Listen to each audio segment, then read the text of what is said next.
Assalamu alaikum. Today we are continuing with our study of Surah al-Baqarah.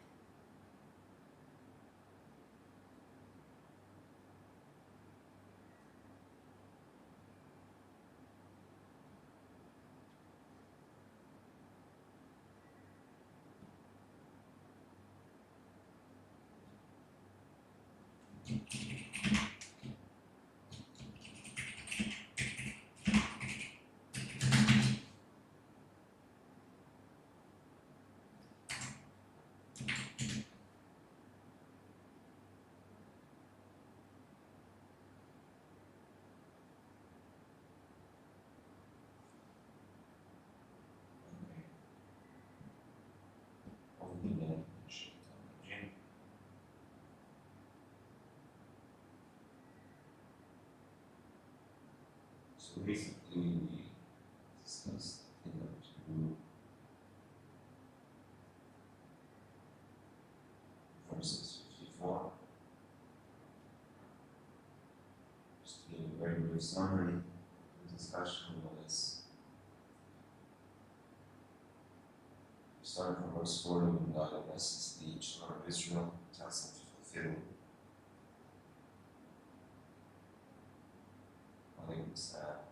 welcome brother songs.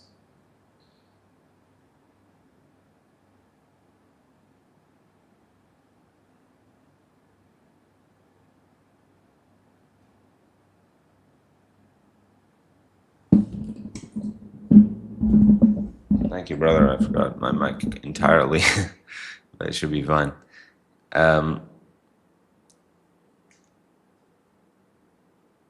So yes, recently we've been discussing Surah al-Baqarah from verse 40 last time, specifically the discussion with regards to the children of Israel. God addresses them and tells them to fulfill His pledge, remember His favors, basically.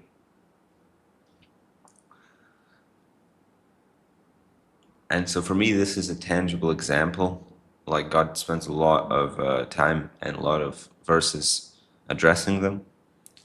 Because for one thing, they actually were a people chosen by God per se, but not in the way that makes them entitled, and that's kind of the point of the discussion here. They were chosen by means of God's favor, not by their personal merit, because of, if anything, because of their lineage from Abraham and God's continued favor upon Abraham and upon Isaac and Jacob and such. And Alaikum Salam.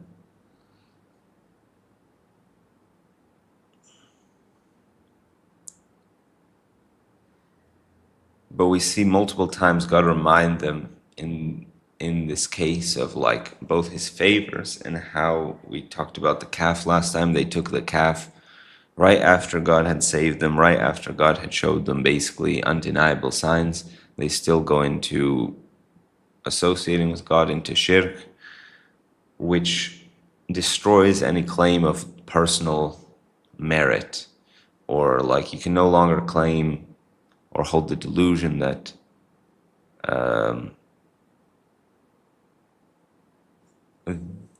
they are somehow superior inherently in submission or anything like this.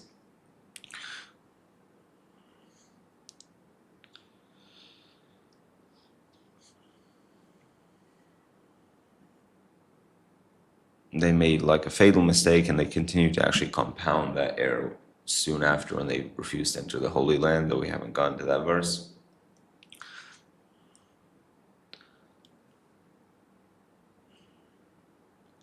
Because the overarching theme and the point, and the most overarching of the surah, I think we just finished with 54 last time, brother. But the overarching theme is connecting to following God's guidance. Now, to follow God's guidance, a very important thing is like you have to place God's guidance above yourself.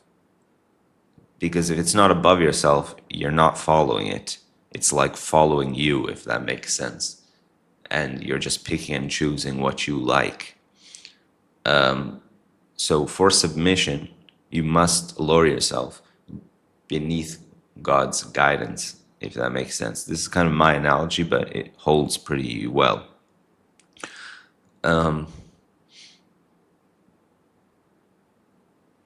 And we know that like Iblis embodied arrogance, the refusal to submit himself under God's command. He placed himself above in multiple ways, above Adam, above God's order, above God's judgment. He thought he could judge it better than God. And he was inherently better. That's an important point. He's inherently better. And that's exactly a trap that easily the children of Israel can and do often fall into, where they think they're inherently better.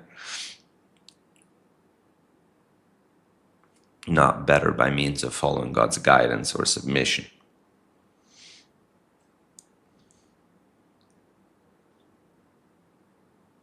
So it's very humbling when they're reminded of how God saved them from destruction, how He pardoned them, and how they made the fatal mistake of worshiping the calf, etc.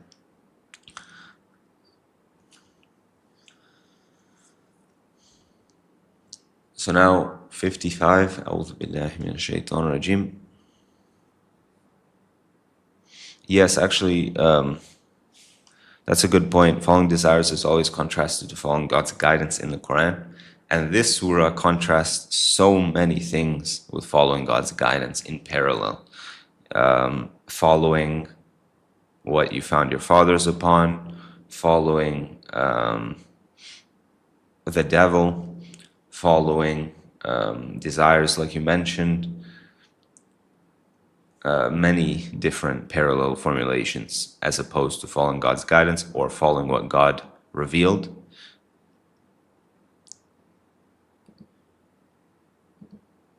Oops, sorry about that.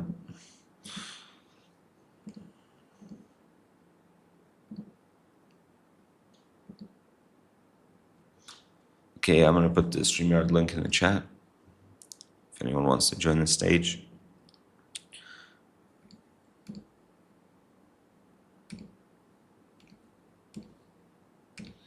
Salam, Sister Meow.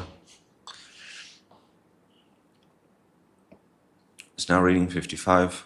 أعوذ بالله من الشيطان الرجيم. وإذ قلتم يا موسى لن نؤمن لك حتى نرى الله جهرة فأخذتكم الصاعقة وأنتم تنظرون ثم بعثناكم من بعد موتكم لعلكم تشكرون.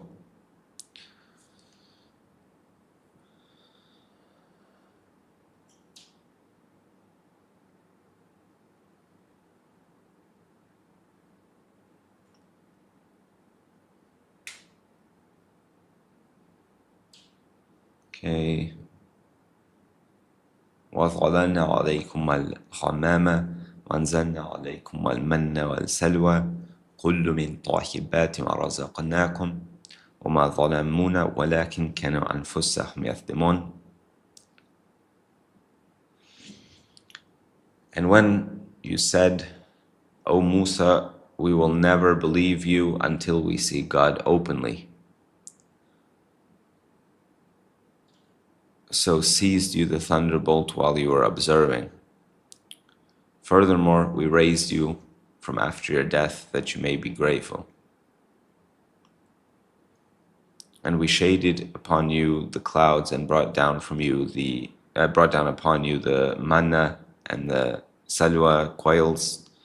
Eat from the good of what we provided you, and they did not wrong us, however they were wronging themselves.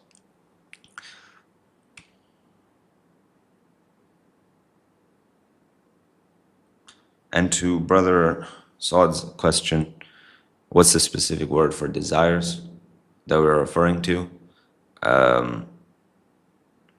The desires that we're referring to is hawa, basically, ahwa'ahum, often mentioned in the Quran. Their whims is the way I like to translate it.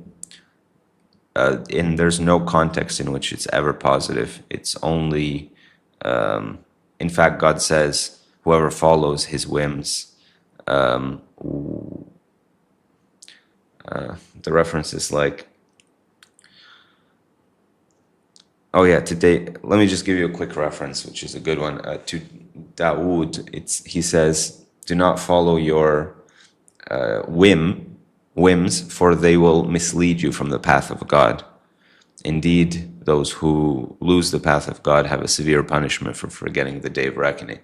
So it's a one-to-one like correlation between following whims and losing the path of God. The desires, on the other hand, could be more broad desires. There is words for that in the Quran too, like shahawat. That's like more desires, could be desire for success, wealth, women, whatever the case. And then finally, there's also just the general sha root, like your will, which also kind of relates.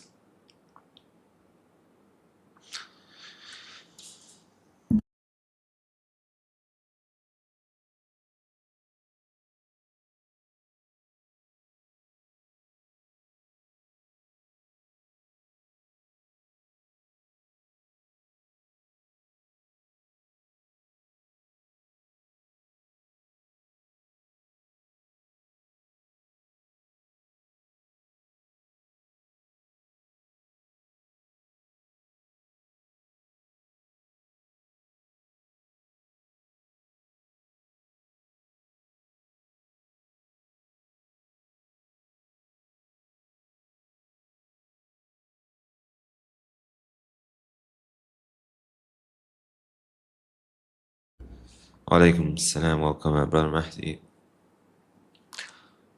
So,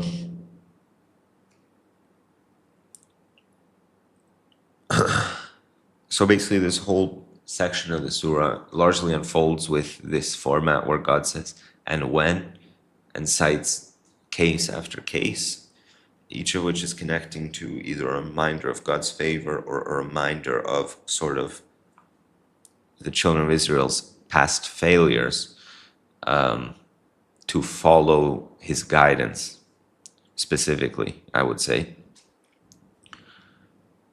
Because I think the point is that God gave them guidance, but just having God's guidance does not make one superior if one does not follow it.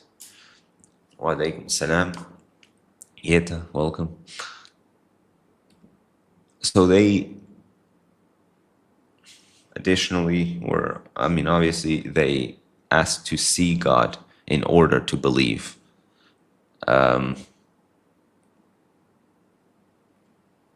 It doesn't necessarily specify where this occurred along the journey with Musa, but I always kind of assumed it was near the mount, but it does not necessitate, I guess.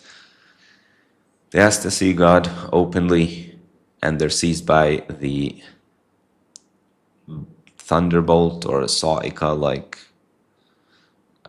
some sort of a strike, at least. It doesn't necessarily have to be a thunderbolt, but while they were observing.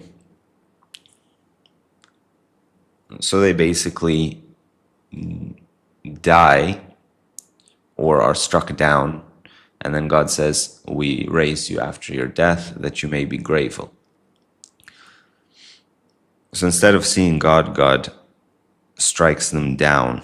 Number one, I think showing that their request was way out of bounds. And number two, showing them a sign anyway, since they were asking for a sign.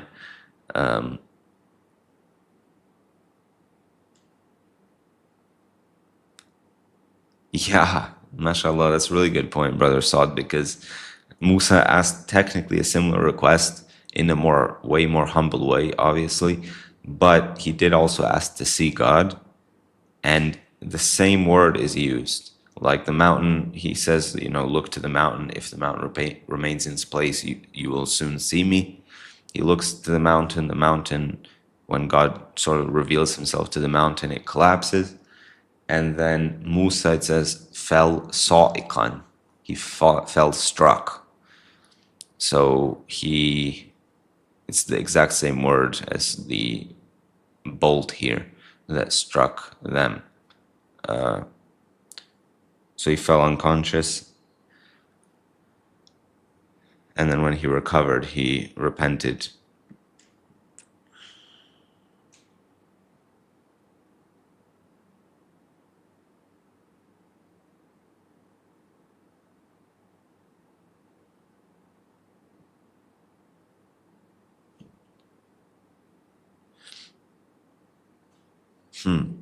The difference between curiosity and arrogance. That's an interesting one.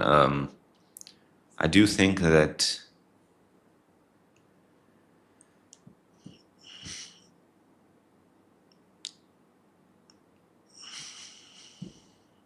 there is a distinction, but it's possible for them to become associated, if that makes sense. Because curiosity can become skepticism and then can become arrogance.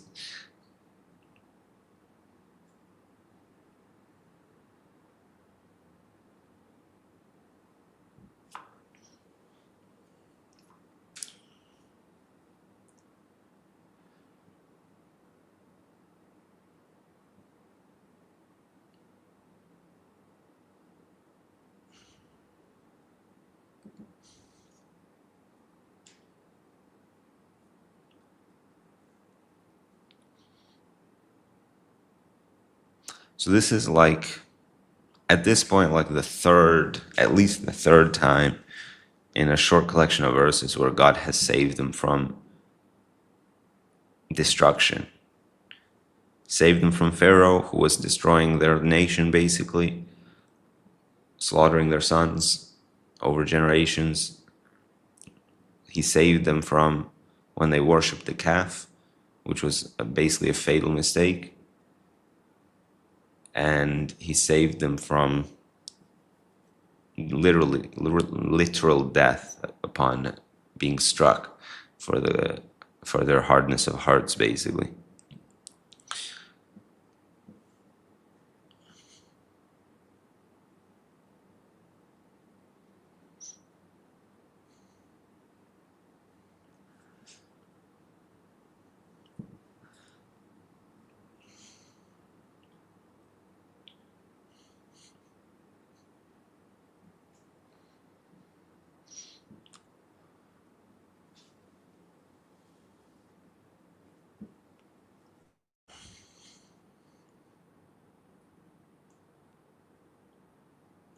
Then there's the mention of the favor of like God shading them with clouds, which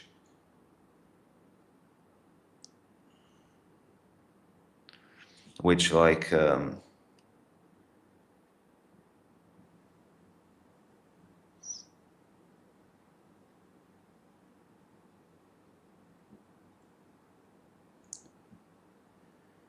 I mean, the shading of the clouds is a huge favor if you think about it. If you've ever like had the opportunity to walk through the desert and seen how like brutal the sun can be and how brutal of an experience it is, when a cloud comes and covers you. I experienced this during my Hajj. Basically, there was a moment when a cloud was like just a small cloud. Sky was mostly empty, but a small cloud was covering the sun, and it continued to cover the sun for a good while. It was pretty much very similar to this verse, where just the cloud was just there to cover the sun, basically. And it was like absolutely like it could bring you to the point of tears. It's such a mercy.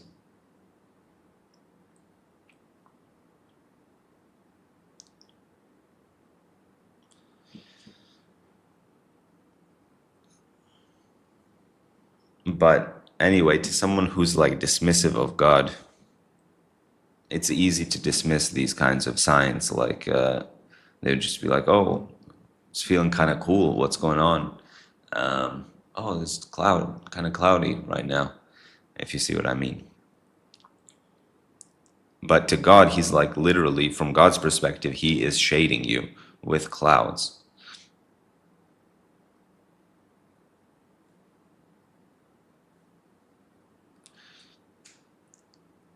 And then brought down upon you the manna and salwa, quails, basically, usually translated.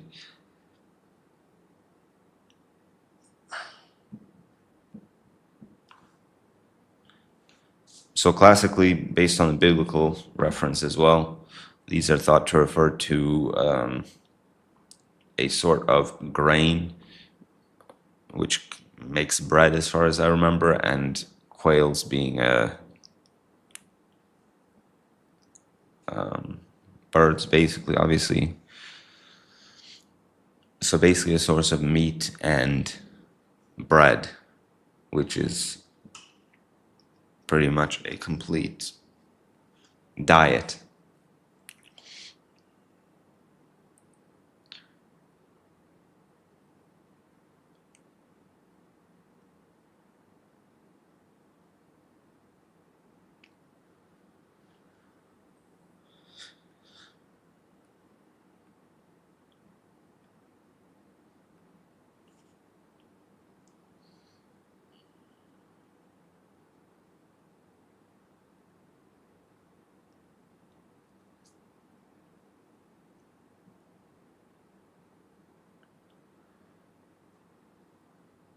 Yeah, please.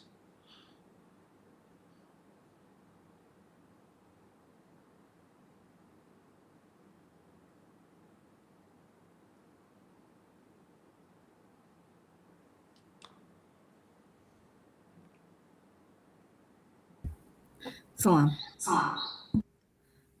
So So, as I was just listening to your earlier point about curiosity and arrogance, and Brother Saad's question, I was getting a pesky mosquito near my ear, and it even bit me again. So, anyway, right on cue, it reminded me of the discussion of the example of the mosquito, right? And we had that question of what does God mean by this example versus reflecting on the example of the mosquito. So I think similarly, this curiosity can follow in a similar binary fashion, where something may appear similar on the surface, but actually on the inside of one's heart, the intention is very different. And that's where God is so subtle and he knows exactly what the person means. And a person can be, as humans, we are not perfect. We have our errors and our limitations, and we see this when sometimes messengers or even prophets, for example, do things that are not that show their imperfection, and then God has mercy upon them. Here I go, not finishing my point again. But anyway, that's basically kind of what I was considering. So when it comes to curiosity of Prophet Moses, peace be upon him, on the mountain, asking God, may I look at you, or something like this? I'm paraphrasing. It seems done in humbleness, even if there was some kernel of error there or folly or something, and God fulfills it, and then he sees he's wrong and he repents. But the other people, when they're asking to see God, it's arrogant. So like the example of the mosquito, then it would be that to conclude, what could God possibly tell us by a mosquito versus, wow, there's so much to see from a mosquito. I don't know. What do you think?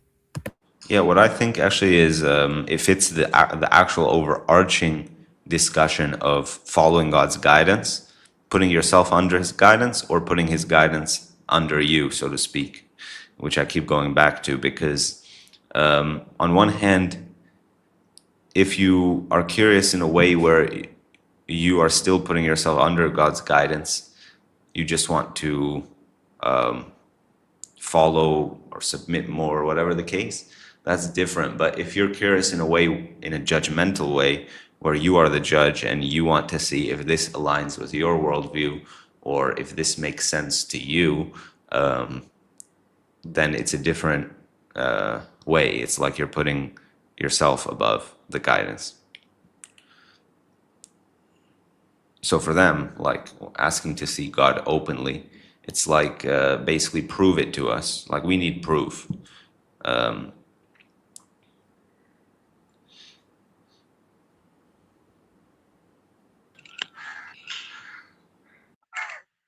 can you think of how angels asked God about Adam?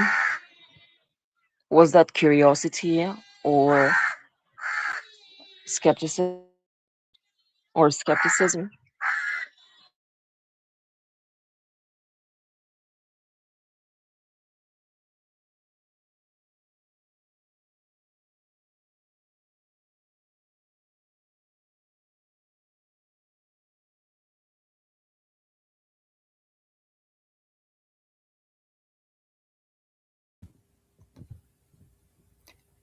If I can give a thought, I think that's a really good question.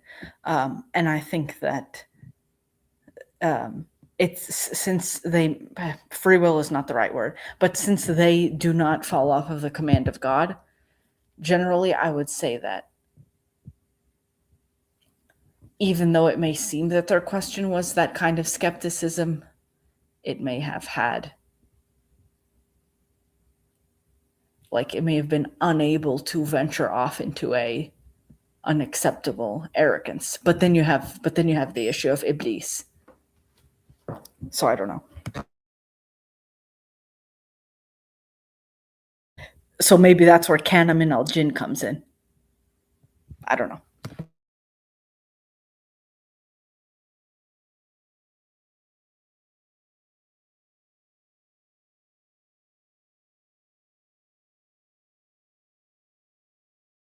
Well, for what it's worth, I mean, God does basically admonish them by saying, like, I know what you do not know.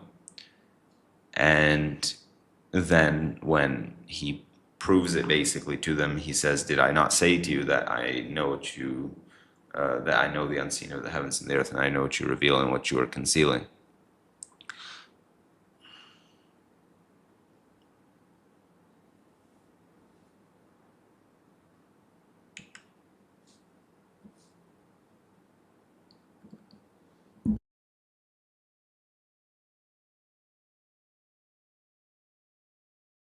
So, in other words, basically, they did not embody even the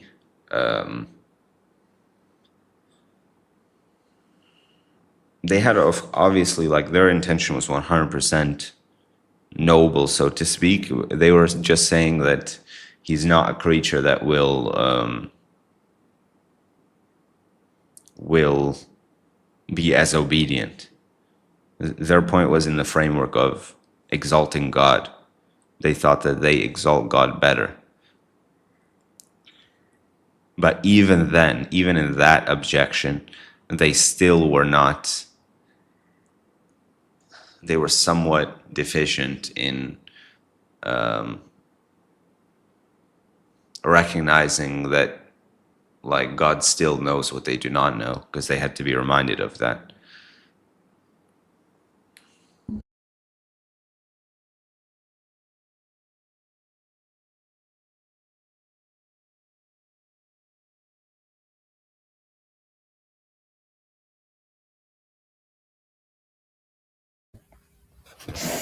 As for Brother Saad's point in the chat about manna, I think there's one book on the theory of religion that talks about manna, but it's like a religious powers or something, and it's based off of a study done of Aboriginal religions.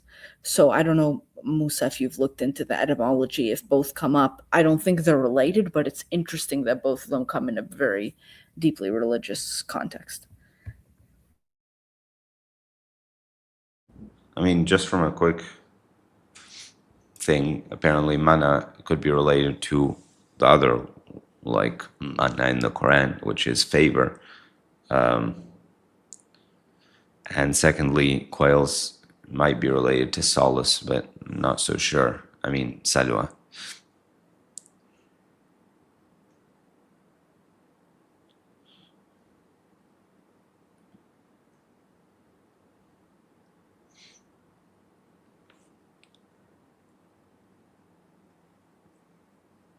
This concept of eating of the good things that we're provided of actually is an important one in this surah. It comes up later and technically has already come up before, because there's the discussion of, there's the case of Adam in the garden being told to eat from the good trees basically and avoid one of them. So when you eat of the bad, so to speak, or you eat of what is forbidden, you consume or follow the devil. The devil is the one who told them to go to the tree. That's what defines wronging yourself.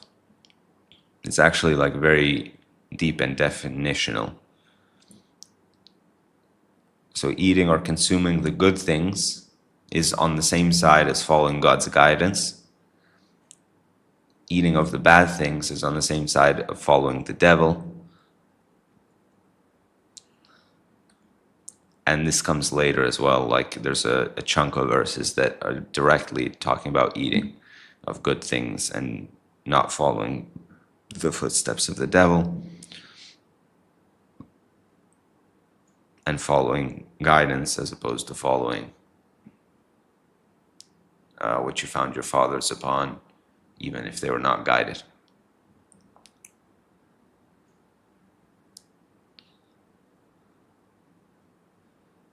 So there's also contentment with whatever God gives you. You take whatever God gives you. You're grateful for whatever God gives you, rather than being, rather than questioning or rather than doubting or disobeying. Oh yeah, that's very much the case, because later in that section I was referencing, it says, "Oh, you who believe, eat of what we have provided you, permissible and good," I think, and let me just pull it up so I don't misquote.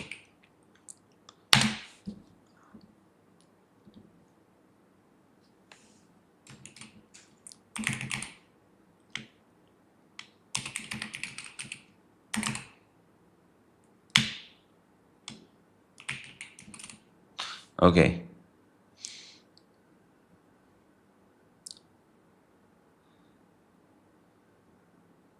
This one, I was referencing 172. "O you who believe, eat of the good things we have provided for you, and be grateful to God if it is Him you worship." So three things get associated: eating of the good things, gratitude, which is what you mentioned, Sister Meow, and finally, worshiping God or serving God.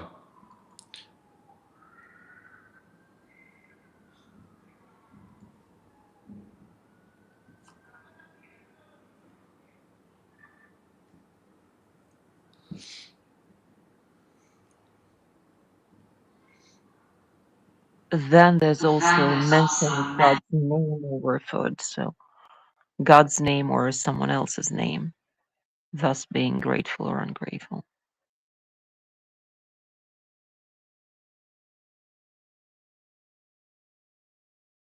Right, and the word for ingratitude that contrasts to shukr is kufr.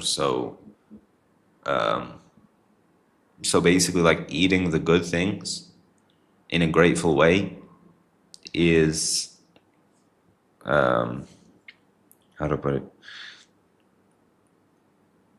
is itself like an act of obedience and belief and whatever.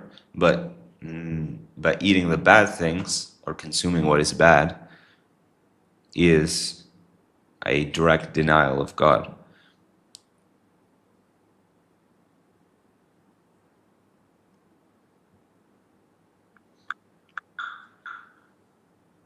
Wait, there's that gratitude, لَعَلَّكُمْ تَشْكُرُونَ, last or end of 56. Oh yeah.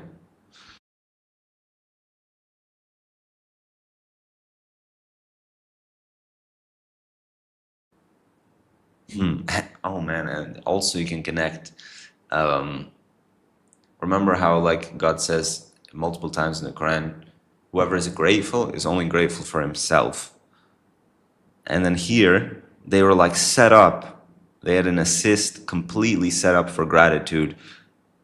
the type of gratitude that's like so potent, shaded in clouds in the desert. God sent down food for them.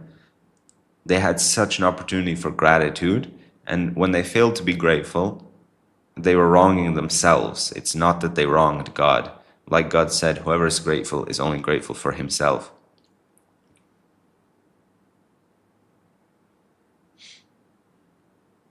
So it's like their lack of recognition of God, lack of gratitude to God, did no harm to God, only harm to themselves.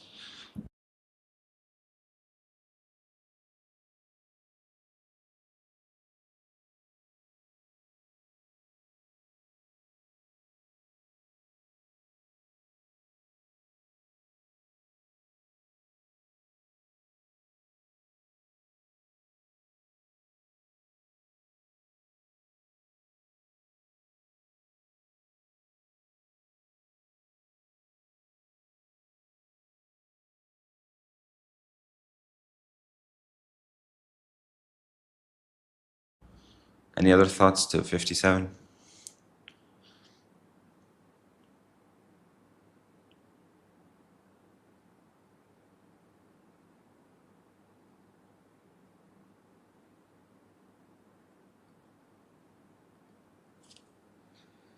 I guess I'll just add one point that basically it's the human nature to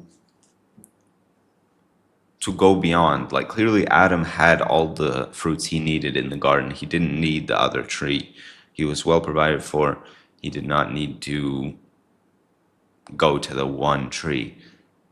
But in the absence of like gratitude, which Adam clearly forgot at that point, and loyalty and following of God's instructions and guidance, well, without God's guidance and without the gratitude and without these parallel formulations, you inevitably look to expand and go and therefore transgress. So later they literally ask for other foods.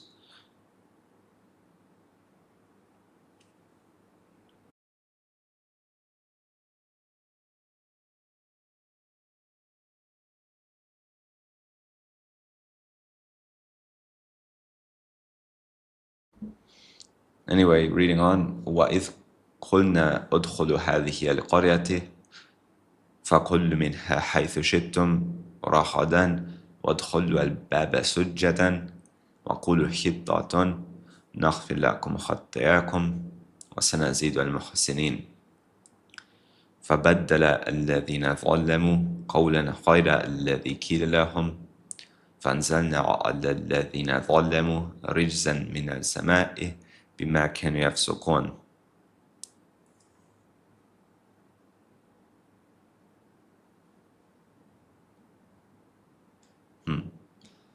Okay, and when we said enter the settlement, so eat from it wherever you willed amply, and enter the gate prostrating, and say unburdening, we forgive, basically we will forgive for you your sins, and we shall increase the good doers. So exchange those who wronged a saying other than what was said to them. So we brought down upon those who wronged, filth from the sky for what they were defying.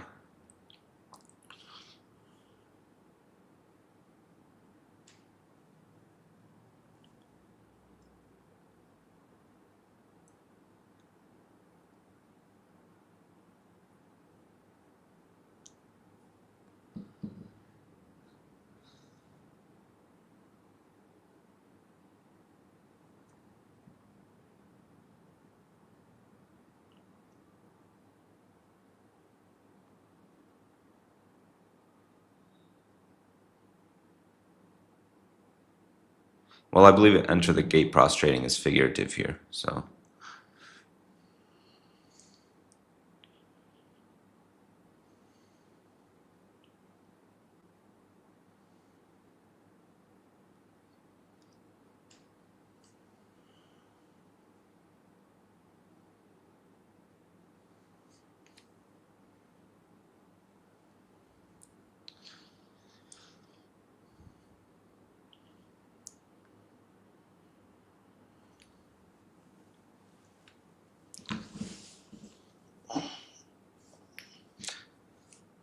So I think this reflects again the same concept we were just discussing. They're told to enter the gate, which is something that is difficult for them. We find out in other surahs, like they're afraid of the people within the city, etc. So to enter the gate, to obey God, and put aside their resistance, if you will, just enter submissively, right. That's what I think it means, like enter prostrating, in the sense of like enter in submission, enter submissively.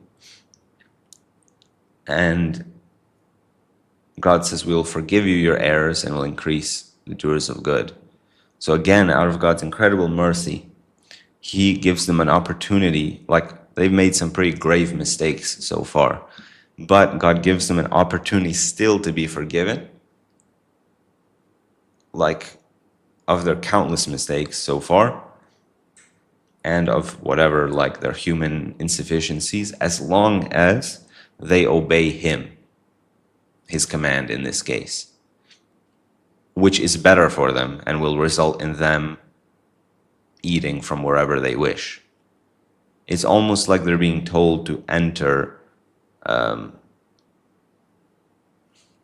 It's almost parallel to entering the garden, because even Adam, the same expression was used for him in the garden: eat wherever you will amply. So it's intentionally parallel here.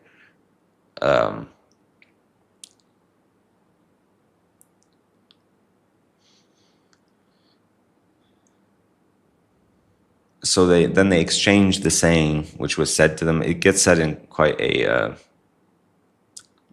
vague way here, I think. But basically they exchange this command of God in this case, and they end up saying, like, they're told to enter, but they say, we will never enter. So go you and your Lord Musa and fight. That's what they say in a different surah.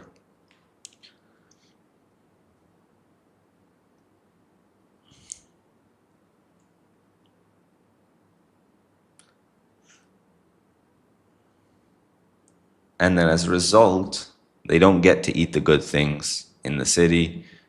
God replaces whatever He gave them of manna and salwa, the actual favors and the food, He replaces it with filth from the sky, which again is intentionally parallel, because He says He sent down, as if from the sky, the manna and the salwa, and now it's filth from the sky.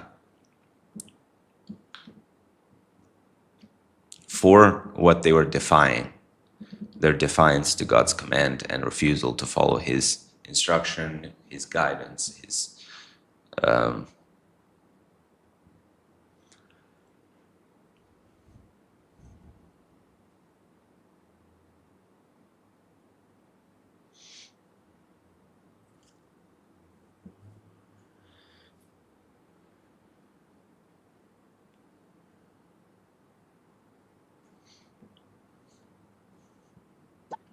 The same as defiantly disobedient. That was before the story of Adam. So who is going to disbelieve except for these? Yes.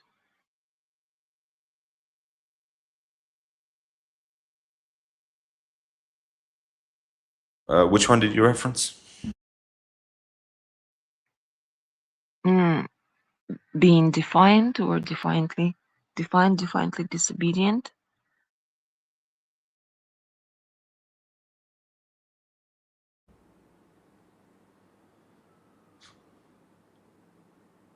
I think I missed the whole point or the context.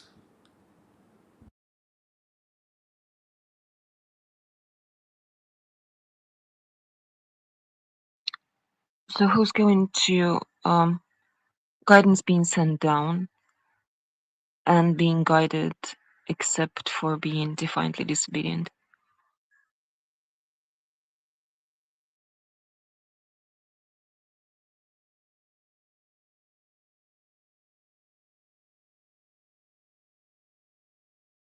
Yeah, I guess you could say like defiance is the stance that's diametrically opposed to following of guidance. It's impossible to follow guidance while one is defiant. Or defiance is the act of not subjecting oneself and not following guidance.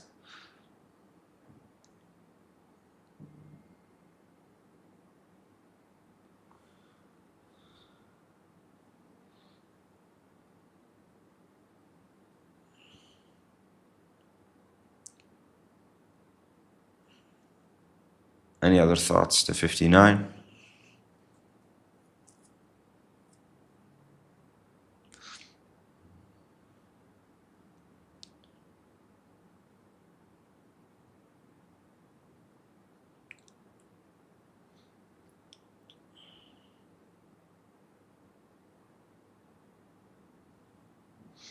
Oh, I think we had a discussion also regarding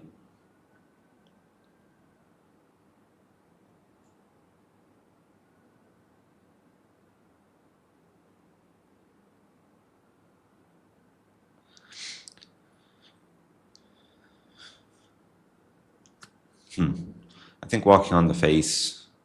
There is a reference in the Quran to like, is one who walks fallen on his face more guided, or one who walks upright on or like evenly on an upright path.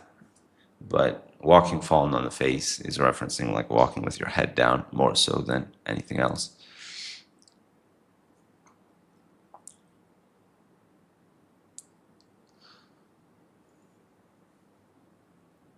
Now, I do want to read these last two verses because they're so related to, we're a bit at time, but since they're so related to concept of eating and the food that we're discussing, and they kind of end the section. So it's a perfect place to end. So I'll just read these, and inshallah, if we want to add more next time, we can. وَإِذِ اسْتَسْقَى. Wait one second, sorry.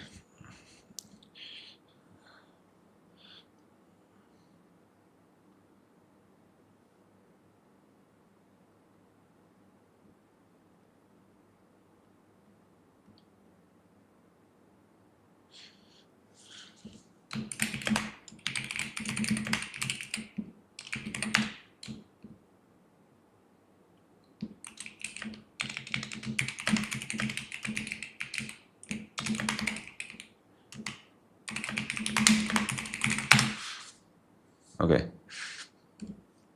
So, 60 and 61. وَإِذِ اسْتَسْقَى مُوسَى لِقَوْمِهِ فَقُلْنَا اضْرِبْ بِعَصَاكَ الْحَجَرَ فَانْفَجَّرَتْ مِنْهُ 12 عَيْنًا قَدْ عَلِمَ كُلُّ نَاسٍ مَشْرَبَهُمْ كُلُّوا وَاشْرَبُوا مِنْ رِزْقِ اللَّهِ وَلَا تَعَثَّوْا فِي الْأَرْضِ مُفْسِدِينَ وإذ قلتم يا موسى لن نصبر على طعام واحد فادع لنا ربك يخرج لنا مما تنبت الأرض من بقلها وكثائها وفومها وعدسها وبصلها قال تستبدلون الذي هو أدنى بالذي هو خير أهبطت مصرا فإن لكم ما سألتم وضربت عليهم الذلة والمسكنة وباءوا بغضب من الله ذلك بأنهم كانوا يكفرون بآيات الله ويقتلون النبيين بغير الحق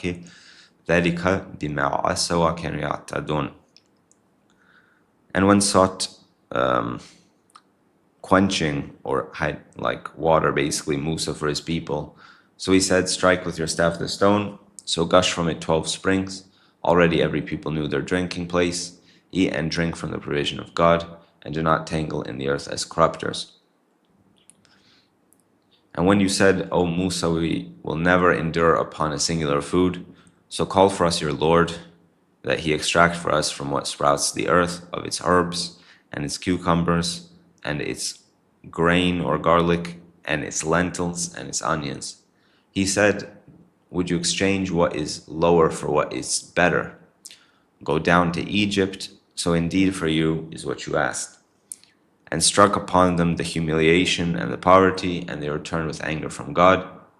That is because they were denying in the signs of God and killing the prophets without right. That is for what they disobeyed and were transgressing.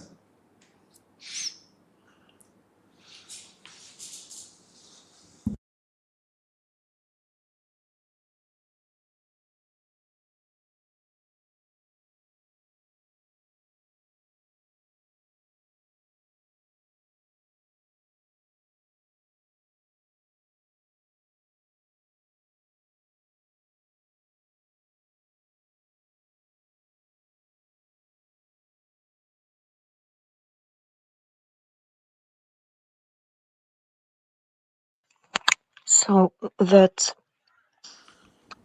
being defined, be disobedient, that was in verse 25, and then we have facade from verse 26 being repeated in verse 60 as well. So 59, 60, they thus bear 25, 26 in that. And those before the story of Adam, they talk about like not going astray other than in this case and earning that on themselves. And then before was the story of mosquito, which also could be the gnats or some sort of like nuisance, but it's also same root as basically some. So parables of some for others, and there is so here like Jews serve as an example or as an elaboration upon that earlier parable or upon that earlier, much earlier general principle.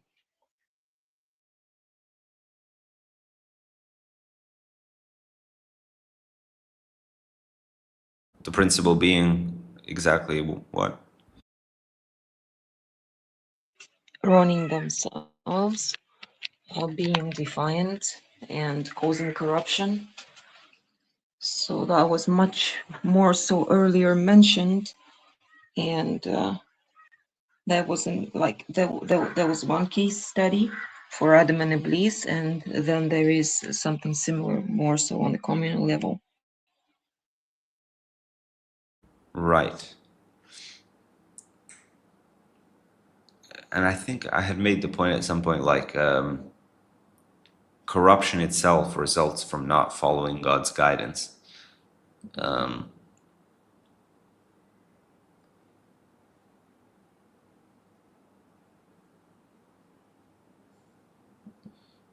Well, we also talked about how corruption could be wanting something else other than God's order. So what God gives you is beautiful, is elegant, Hassan. But if you are not happy with God's order and you want to substitute it with that of your own, you think you know better, and that is what corruption is.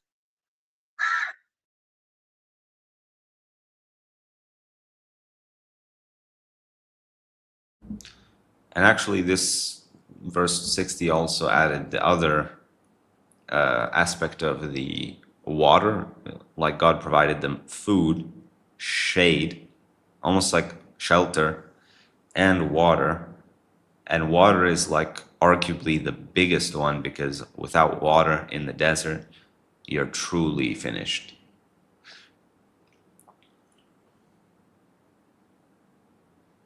Not only that, but he provided it in the form of 12 springs, which is a sign for them, given they have 12 tribes, obviously. Uh,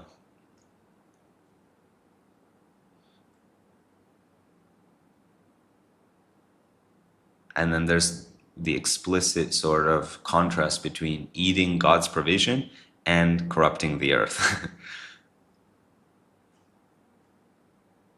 Like those are two sides. You either eat of God's provision or you corrupt the earth. I mean, everything is God's provision, obviously, but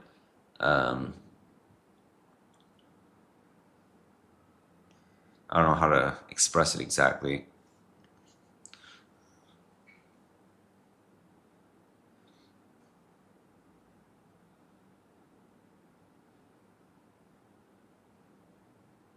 I mean, it's kind of the lack of recognition, I guess, the lack of recognizing God's provision or consuming it in a grateful fashion necessarily leads to corruption as people try to get more and grab what they can, not recognizing that it's a gift from God, basically.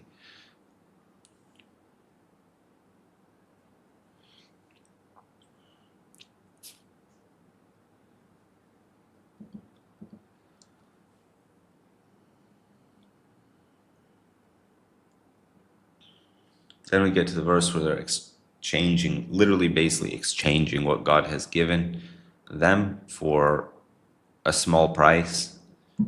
Like we talked about, basically meat and bread, in this case being exchanged for cucumbers and herbs and lentils.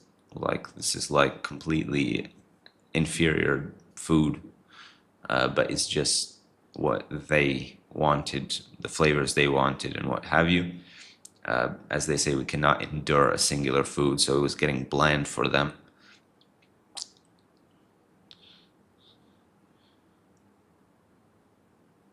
But what's really getting bland for them is like something God sent down for them. So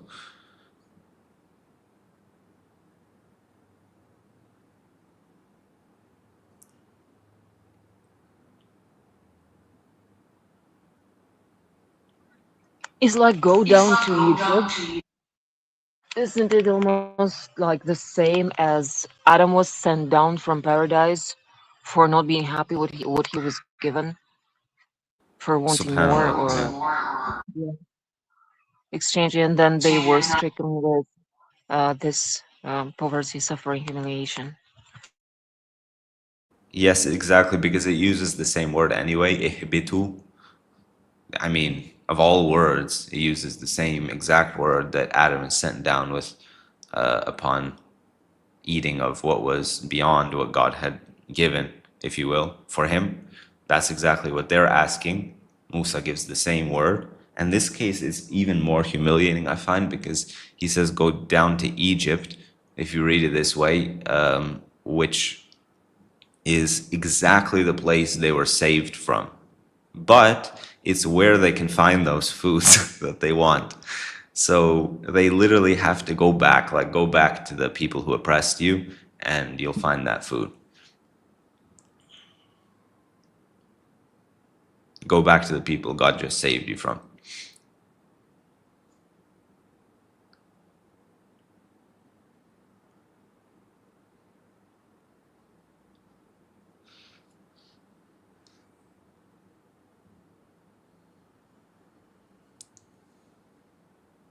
And at this point, at the end of the verse, I believe God zooms out, so to speak. They're struck with humiliation and poverty. Now he's addressing the children of Israel in general, because they were denying the signs of God and killing the prophets without right, and because they disobeyed and were transgressing.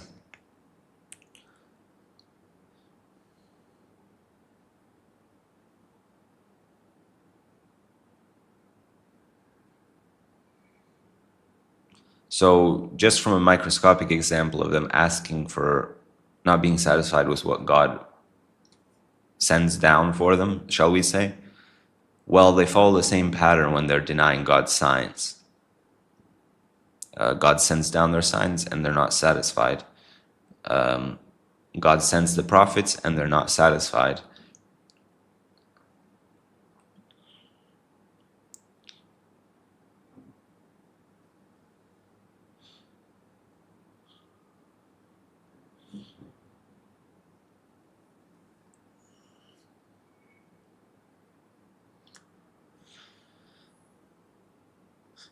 So any other thoughts, final reflections?